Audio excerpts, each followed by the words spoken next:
This isn't what I would call a high-quality Spiff video. Basically, I wanted to make a haha funny FNAF movie explained video, so on the 26th, as soon as I got out of the theater, I loaded it up on Peacock and just went for it. And I'm not used to recording without a chat, unscripted. My only company was a few shots of rum, hence the title of the video. I think I did pretty alright, and my only massive error was thinking that this kid was Freddy and not Golden Freddy. However, I found the whole thing to be just a touch cringe and seriously debated never posting this at all. But a couple weeks later, I changed my mind. It's silly and goofy. Enjoy. Reviews don't look great, but like, they're wrong. I brought a number of my friends who don't know FNAF beyond my videos, and they all loved it. Paige loved it. I loved it. It's got a ton of Easter eggs for fans. It's got a story that makes sense for random viewers. Like, the games have never accomplished that. Now, anyway, movie time. The movie opens to the security guard furiously fondling the screw on the vent, and his little stack of equipment being pushed away from the door. He escapes through the vents, but it doesn't matter because he makes a shitload of noise opening them. And everyone in the building knows exactly where he is. Except it's not the vent clambering onto the floor that alerts everyone. It's this little stool that gets Foxy's attention. I actually always thought the Dum-Dums, like while playing the game, I thought the Dum-Dums were Freddy. Like, I only recently learned that it was Foxy. Now let's talk about this little contraption. Okay, this thing. What the fuck is this thing? Like, what is the objective? I'd use it to make soup. Yeah, okay. They find you, they stuff you into an animatronic suit, right? That's what the phone guy says. But no shot, all of the animatronic suits are like saw machines. And the animatronics must be like really good at cleaning and maintenance, because this guy is about to be splashed across the entire room, and there is no sign that he ever blew up here for the rest of the movie. Like, we all hear pots and pans when Chica's in the kitchen. That's probably because she's cleaning them meticulously. God damn. And what do they do with the body afterwards? They smell? And are we supposed to believe that this is the first security guard to ever get supinated by the supinator? The opening credits play, and they tell the story better than any of the games ever had. Obviously, this movie's going out to general audiences, so it's gotta make sense, and plot's like the #1 most important thing. But damn if I wouldn't love something as clear as this in one of the games. I mean, the bunny's literally taking children away. You can visibly see it. You can see them going one by one, and the bunny's bad. Just in case you missed that, after he took a bunch of kids, the bunny is bad. Josh Hutcherson, Peter Millark, fucking Journey to the Center of the Earth guy wakes up. The push-ups is hilarious, because like, we're about to see that Mike is having like the hardest time of his life right now. And I'm gonna be honest, when I've had the hardest time of my life, those are not the times that I'm waking up and doing push-ups first thing in the morning. Those are like the times that I'm waking up and eating like a hard piece of pizza that I left out. You cannot tell me that this guy's able to wake up and do push-ups in the morning, but he can't get a job. We meet Abs. I'm not sure I'd call my little sister Abs. They're siblings, and it's just the two of them at the house. Tensions are high. Peter meets up with a friend at a food court, also being used for a children's birthday party, and shows him his dream theory book. A book suggesting that all of our memories are stored in crystal clear 4K HD, and that through dreams we can go back to access them to see every little bit of detail. His buddy doesn't buy it. Mike sees a little boy get grabbed by his dad, and his sad memory auto response kicks in, goes into total autopilot, 0 questions asked, and tackles this man straight into a fucking water fountain. Done deal. The man is held down, and instead of maybe then asking the child who this man is, proceeds to punch the ever-living shit out of him, instead of even considering for a moment that maybe, I don't know, they were late somewhere? He's waking up. He's doing push-ups, tackling potential kidnappers, getting fired, then going straight to an employment office. This guy's gotta be the most ambitious person I know. And who's his career counselor? But William F. Steve Raglan. His like diploma picture says participation award. What are you, some kind of head case? Head case? Could that be a face supinator reference? Tire Zone sales associate 2 months terminated. Custodial staff 1 week. It's like you're not even trying here. Unironically, his employment record actually resembles mine. That actually kind of resembles a lot of, like, teenagers. I don't know. I don't know how old he's supposed to be. Young adult. So, whatever this fucking guy's name is, William Afton sees Mike's full name on his file and suddenly gets, like, this serial killer boner and needs him to be the next soup victim at Freddy Fazbear's. The pay? Bad. The hours? Worse. He only has to keep people out, keep the place tidy, entertain Foxy, rub Bonnie's toes, shine Chica's cupcake, the Supinator. Mike heads out and William gives him his business card in case he has a change of heart. So what we need now is for him to go home and have something go horribly wrong so that he takes the job. The thing that's going horribly wrong? On his door. It's a notice of hold on, what the fuck? Notice of delinquency. When I was watching the movie for the first time, I thought it meant, like, his little sister was causing a ruckus. But as it turns out, his little sister's just kind of a nerd. She just draws pictures all day. The babysitter loves money. This will be important later.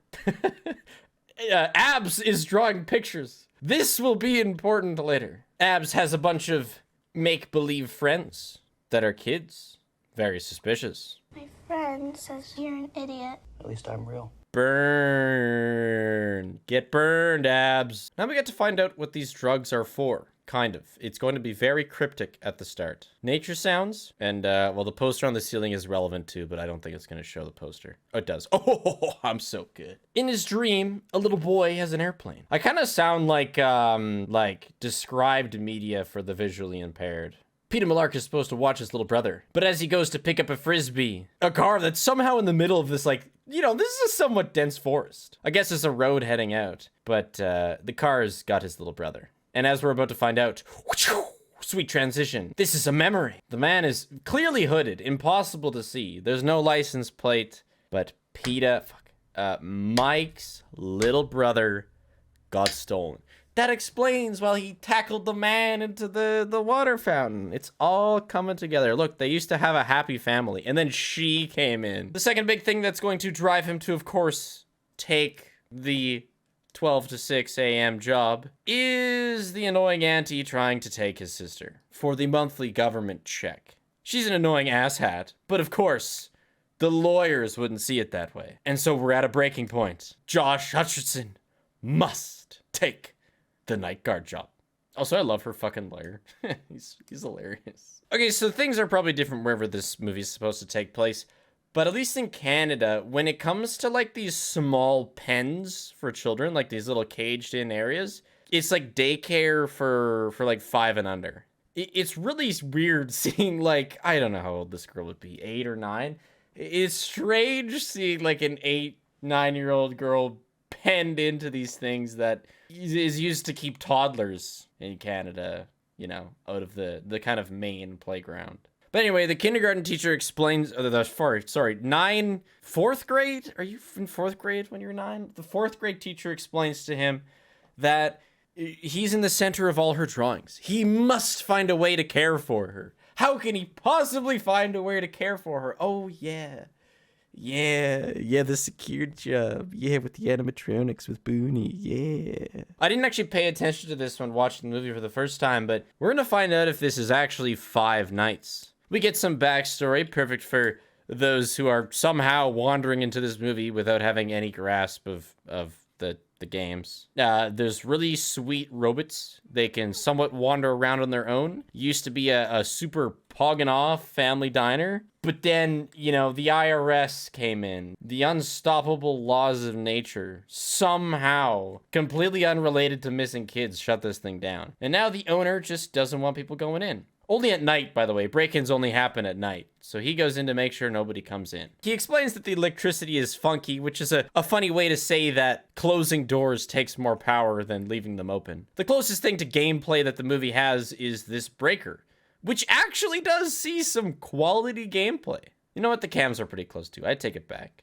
One complaint that I saw about the movie is that it doesn't resemble the games enough, but like, what? You seriously expect him to sit down and like flip cams? You know, Foxy doesn't move if you flip the cams fast enough. I think the little bits of quote unquote gameplay that they do include really do a good job. I mean, fuck, the soda can is there. The fan is there. The Celebrate poster is there. That's enough gameplay. I'm satisfied at that point already. The cams. Yo, I think I've seen this guy somewhere. That's High Endo from FNAF World. Holy shit, FNAF World reference. It made it into the movie. Let's go. In computer class in like 7th grade, I'd sit at the back with one of my friends, and we both had monitors that would buzz, and smacking it actually would take away the buzz for like 5 minutes. So this is like, it's real. Blue boy jump scare! I don't really know how else they'd use him in the movie. Kind of as like a little shit is honestly perfect. Finally, we get our first good look at the animatronics. A whole bunch of people in my theater cheered at this point. It was a beautiful sight. 3 a.m. night 1. Bro's asleep. The speaker starts like, I don't know, sending little Morse code ticks that enter his dream, I guess? Because this time he turns around and sees the 5 dead kids. He gets home after night 1 and like the best babysitter of all time is asleep on the couch. She doesn't even want to be paid. Oh, just kidding. There's a little bit of regret in her eyes, but she is absolutely working with the evil auntie. Holy fuck, it's Matt Pat! It's Matt Pat! Movie's a success. I'm happy. They got Matt Pat to dress up as a waiter. Let's go. Anyway, yeah, the babysitter is corrupt. The auntie wants criminal evidence, even though Bro is just like, he's just a guy, you know? He's not a criminal. Why don't we just kill him? So Bro suggests just killing off Mike, and the auntie says it's tempting. Like, well, hey now, you know, I'm all for checks from the government for taking care of a child I don't even like. I mean, already that's basically just a job. That's what the auntie's looking for with taking this kid. If she doesn't like the kid, that's just a job. Just get a job, lady. Like, put on Matt Pet's waiter outfit and like work with customers you don't like and get paid. You don't have to go to these insane lengths just to fucking get a job. So instead of killing him, which of course was the best option, she suggests that they ruin his new job by breaking in during the day and smashing up the place to make him look bad, get fired, not have a job, not be able to take care of her, yada yada. Auntie gets the kid. I don't understand why Mike would be held accountable for them breaking in during the day. Like, he doesn't work there during the day. You know, I never showed up to my server job and boss came up to me like, hey, you know, while you were gone, the dishes weren't washed. Like, she's also paying these guys $1,000 to go ransack this dude. Like, how much is the government paying for this child to be taken care of? Maybe she's just got a hate boner for Mike. We're gonna settle with that. She's got a hate boner for Mike. That's it. I think I should have realized that from the start, actually. Instead of literally putting the chair that's visible in the frame on his bed and just reaching the fucking poster, Mans is jumping up and rips his Nebraska poster. Bro, you need that to sleep. Just use it's right there. They even put it in the set piece. This is night 2. This is where we see some serious Chica, potentially Foxy action. Bro is sleeping. He's schnoozing. He's big schnoozing. He's schmooka looking. Here's my thought. I noticed this in the theater. I was kind of confused, but I have a good thought now. When he's talking to the kids, a couple of their faces get blurred. You can see Broski over here has a blurred face. It has something to do with like his, you know, his wireless connection to the main frame. Like, I think the blurring faces is literally poor dream connection. Like, the animatronics are lagging kind of thing. He catches up to the redhead, who turns around with like a paper mache Foxy hook and cuts him. And the blood the blood's immediately dry. Pro's got like the quick setting blood. All right, it's time for some gameplay. Yeah, it's me. That's Foxy, baby. He's in. Gameplay. Generator off. Generator on. Five Nights at Freddy's, everyone. Bringing in Vanessa is good. I mean, where was this sudden understanding that Vanessa is a great character? Like in the last few games, I feel like she's been dreadfully ignored as a front and center character. Anyway, she's in. It's a few games early, but she's here. Also, he wiped the "it's me" off the mirror. Or maybe she did. I bet you she did. Are you good? Are you okay? Is everything copacetic? I have no idea what copacetic means. Add to that the thing with those kids going missing. Okay, and then she throws in the missing kids. Like, as if that's gonna make him ask less questions, delve less deep into the mysteries of the restaurant. You are doing a great job, Vanessa. Daddy's gonna be so proud that you got rid of this month's inquisitive night guard by, you know, basically shoving him deeper into the mysteries. All right, so this is the end of night 2. We gotta track this. So far, shit is yet to go down, but I mean, even chat beat night 2, so I don't have super high expectations. The goon squad is ready to initiate plan, trash the place while he's not working to somehow frame him to get him fired. And if you saw the trailers, you know that their shit is about to get kicked in by the real security guards of the place. Blinking Bonnie. Foxy can sense the smashed pinball machines. I loved those fucking pinball machines. Whoop! Hold on. Yeah, this one's Fusion's, right? I think he's about to get smacked. Dude, Fusion's got nailed. Victim number 1. And you know, like, what's this movie rated? PG-13. I, like, haven't paid super close attention to what goes into ratings throughout my life beyond swearing. I don't think there's any swearing in the movie. I saw a message from somebody who worked on the movie that was like, we really enjoyed finding creative ways to display brutality and gore without pushing the age rating. And, you know, the cupcake face blender, it's up there, man. Little me would have been chilled, spooked, grossed out. Now I'm like, holy shit, it's just like me for real in FNAF 4. But, you know, it's brutal. Dude, Hank's death, like, this is why I'm so confused by the Supinator mask. Bonnie is about to do to this man what I think they should do to every unwanted security guard. Bonnie gives this man the joy of creation, bippity bang, the big smack. You know, you hit a man with enough steel, he'll perish. You don't need the Supinator. This is sick. I mean, I just love that turn, dude. And knowing that the animatronics are real, it's so cool. That's a Balloon Boy moment. That's another dub from the Balloon Boy gang. When I was talking about the cupcake death being brutal, I forgot about this guy. I am amazed that this fit the PG-13 rating. I don't think I've ever seen someone get halfened, divided by 2, 1/2'd in a PG-13 movie. And for everybody who wanted the bite of 20XX, 19XX, I think you can be plenty satisfied with this. Vanessa shows up because apparently it is Mike's problem that the place got pillaged while he was, you know, off work. Oh, they're trying to peg him for not locking the door. I mean, I feel like they broke in. They didn't open the door. I don't know. Vanessa throws his drugs in the, like, I don't know, sewer stream because, you know, he's not allowed to sleep on the job anymore. Fuck your weekends. You're not allowed to use your prescribed medicine on weekends. No.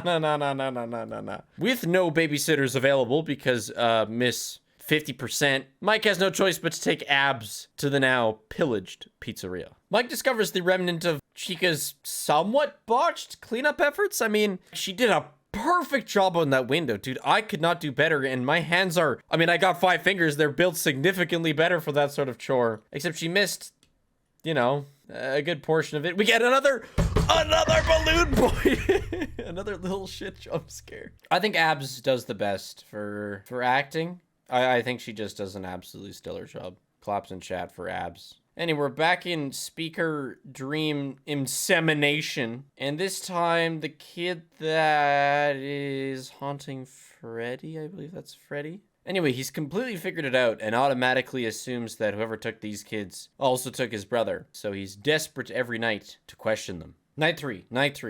Can't forget, don't forget, night 3. She introduces Mike to her now BFFs, and we actually get to see the animatronics in action. Despite having no issues swallowing the pill that previously kidnapped kids have entered his dreams and he can gain information from them, the idea that these animatronics are able to walk around on their own is just well beyond belief for poor Mike. And Abs makes Bonnie a little heart. Are they Ghosts? How else could they make the robots move? I love how they just come out and say this. Like, damn. You know, for anybody falling behind or the non-fanoofers in the theater, like, oh, okay, the missing kids are somehow haunting the robots. So Mike, seeing this, asks her to, you know, connect with her newfound robot friends and gain some intel for him. Some info. Clearly, if they know about the car and they're in his dreams, They know who took his little brother, probably the same one that took them. I love this movie, but like this transition, sorry, sucks. It sucks. I mean, it sucks. You go, you slide in under the F right into the red, and then you like Microsoft PowerPoint your way to Vanessa. Wait, this is night 4. This is night 4. Okay, night 4. This gives me big Night in the Museum vibes. This is like when he's finally figured out how to work together with all of the various statues and wax figures and whatnot. And I love that. Night in the Museum is a sweet movie. Oh, also in terms of these being real animatronics, like Bonnie falling off here, they don't show him land, so I assume they got like a mattress or something, but man, these things must be well built. Like if I fell like that off of something, landed straight into my back, dude, I'm out of commission for at least a day. So Vanessa runs off looking for a roof to their fort. Mike tells Abs to gather intel, and then they run into the spring lock suit. Mike feels like playing, let's chop our hand off. And Vanessa shows a suspiciously large amount of understanding of how all the contraptions in the building work by absolutely demolishing a fucking broom. Mike realizes this and is like, oh man, this blonde, she knows plenty. She grills him for bringing Abs into the building, and he's like, homie, I'm trying to grab intel. And she's like, nuh-uh, you don't want to be up in this grill. And he's like, what the fuck? How did she know? Meanwhile, Abs is just like absolutely living the life. Until she strums Bonnie's guitar, which like, I don't know, for some reason explodes. They obviously use this as a way of showing that like, Abs. Abs isn't safe here, but it's funny that they use his guitar. And so the injury gives Vanessa the opportunity to say, I'm gonna shoot you if you bring Abs back. Abs should not be up in this business. So with nowhere to leave his little sister while he's gone at work, he calls the auntie. Abby is not thrilled at all. Mike has not given up on finding information about his missing little brother and goes to pick up his prescription again after Vanessa tossed it in the stream. And he's back for night 5. This is night 5. He wakes up to a more peaceful scene. His brother isn't kidnapped, and his parents are lovingly calling him to the table. The Freddy representative, Rep, says that he could have this. He could dream this every single night. All he has to do is give away the only real thing he has left in his life. Abs! Instead of playing it intelligently, he first tells the Freddy representative that he'd like to give over Abs, before realizing his dumb fuckery and taking it back. Surely not enraging the 5 killer robot piloting children. Oh man. Okay, that one hits. Like I've torn my Achilles tendon twice. Any sort of cuts on the back of the lower leg, that fucks with me. That fucks with me real hard, man. Anyway, he wakes up and he's in the fucking supinator. God, I love this stupid machine. What is going on with it? Why? Thanks to the efforts of the previous security guard that perished supinatingly, he's able to dip out of the supinator and discovers the corpses of the goons. We have 50%. Joy of Creation Bonnie. PG-13, by the way. PG-13. What is PG-13? Now, how does he get through this exit door? My thought is that Foxy runs at him, misses the kill shot, and instead hits the door, and all like billion pounds of the animatronic suit break the door, and he's able to make out. And I guess Foxy's allergic to moonlight? That's actually a good question. Why would the animatronics leave the building? I mean, what's stopping them? I guess William's control. But did William take over in the moment that they burst through the door together and tell Foxy to go back in the building? Maybe they just really like it there. Anyway, it actually cuts back to Abs and the angry auntie not communicating. But there's a surprise visitor. So is Golden Freddy the only one who's allowed to leave the building? Is he like the outside messenger? It's Corey! Let's go! Where to, little lady? I'm pretty sure, I'm no taxi driver, but I'm pretty sure if a 9-year-old girl entered my taxi, my first thought wouldn't be, where to, little lady? It would in fact be, where are your parents? But then, of course, if a trillion-pound suit entered my taxi on the other side, which, how is this fitting? There's no shot that there are legs in this thing when the body is clearly touching the floor. But whatever. Now we cut to Vanessa fixing up the lad, and he's like, girl, you know what's going on. He tells her that the animatronics are trying to take abs to become among them, and she's like, good luck. I can't help you. And then we get this sweet shot of the Freddy Fazbear's Pizza Ambassador, Golden Freddy, completing its job and then vanishing. I don't understand. I guess, you know what? I guess that is Golden Freddy's goal. Golden Freddy is the outside ambassador. Vanessa, finally feeling, I guess, sympathetic because there's a child involved, explains that when those kids went missing, it wasn't just their spirits that magically entered the machines, but their bodies. And the only question I have is, where is an entire child's body fitting in Foxy? Bro's legs are sticks. I mean, his head isn't, you know, doesn't really leave a ton of room. Is it like compact in the midriff? It's gotta be. Mike tells her that she has to tell him who the big baddie is, and she pulls out this, like, I guess she must carry it around with her. Very convenient image of her and the big red bunny. Yellow, fuck. She helps him out a ton, even showing him the best way inside, but still refuses to come. We all know she's coming later, but not at the start. How do they not see him when he's looking up here? I mean, he's clearly looking at them. Who knows how good their vision is? And they have no sense of smell. They wouldn't be able to smell his teenage angst stench. The fact that this works is massively shocking to me. I mean, if I built these insanely well-functioning animatronics, I don't know, I'd have them wear like rubber boots so this sort of shit wouldn't work. Chica grows all orange eyes, William F. Tone control, tries to force her into the spring lock, and Mike gets her right in the eye. Well played, bruh. So who do we got left? We got the Cupcake, Foxy, Golden Freddy. I don't know, maybe Golden Freddy only does stuff outside of the building. Yep, there's the Cupcake. Surely don't grab the cattle prod and, like, electrocute the shit, although it would probably hit Mike too at this point, so, you know what, I understand it. I do like the transitions between, you know, little kid to animatronic. Paige said this really scared her, which is interesting. Now that we can get a good look at Foxy, how is there an entire child's body in there? There ain't no way you got a whole ass child in there. Maybe bits and pieces. I love the hiding in the ball pit. That's another W. Common W for the FNAF movie. Oh yeah! He emerges!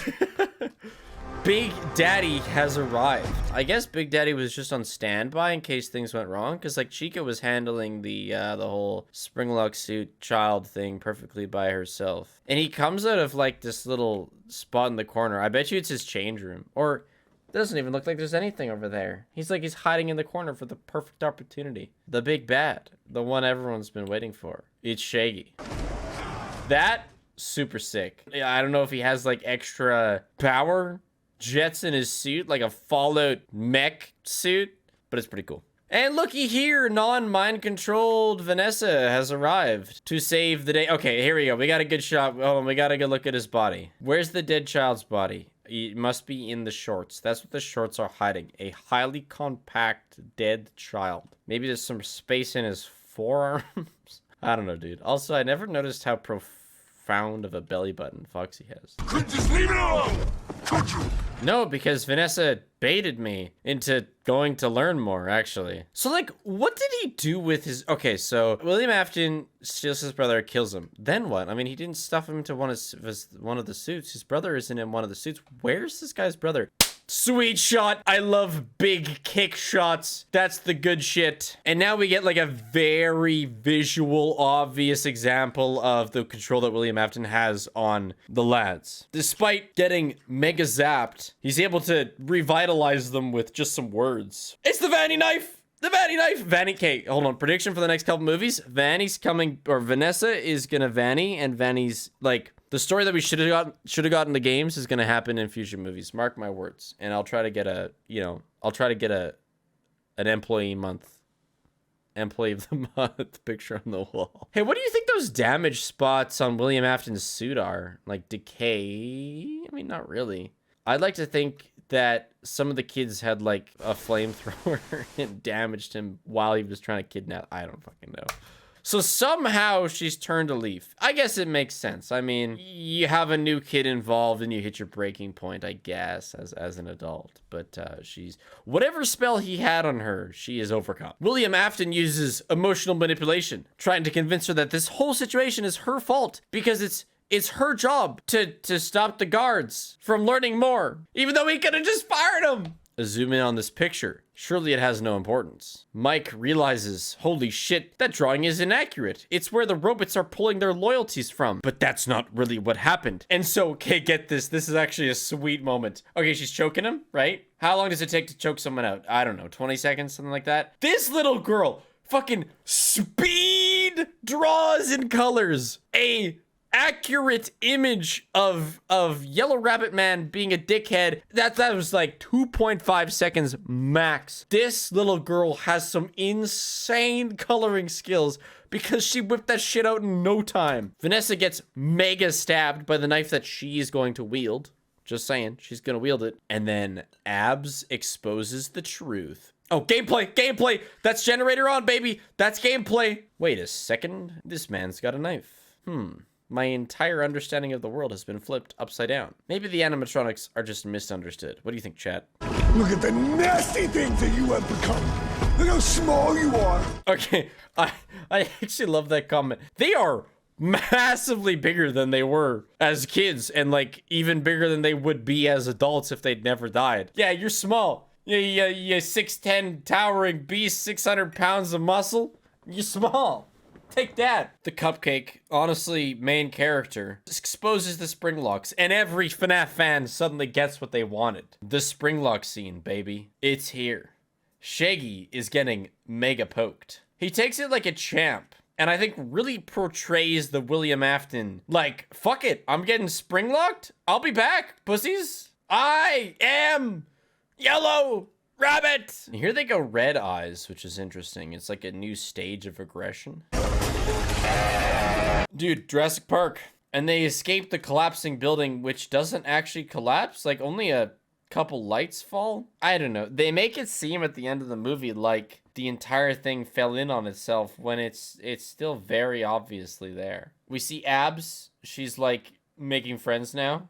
Pog. Yeah, I'll keep almost feeding her to spring locks. Vanessa is, like, super pogging off. I mean, she could take a knife way better than I ever could. I'd be down for the count. I mean, that thing was thick. I'm just a little meat sack. This is where my lack of understanding of lore is going to play a bit of a part. Once Homeboy gets spring locked, he spends like a couple of years dead in a closet before magically deciding to come back, right? Because I believe that's what this is showing, right? He kind of molds in this room before becoming Afton 2.0. Now, in terms of post-credit scenes, we've got another banger. It's another fresh single out featuring Corey and Balloon Boy. Let's go! Balloon Boy's back. Best character, hands down, Balloon Boy. Okay, and then they spell something at the end.